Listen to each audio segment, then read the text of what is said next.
Welcome to in front of me DOOGEE V20, and I'll show you how to edit notification panel shortcuts on this device.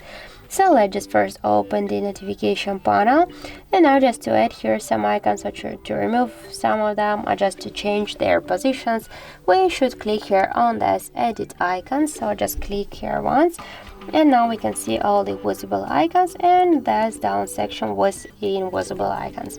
If you want to add, for example, some icons here, just hold it and drag it here to the subsection. If you want, we can add all of them here by this way. And if you want to remove some icons from here, just hold it and drag them here to this down section. And just to save the changes, click here to done. And now we can see here the changes.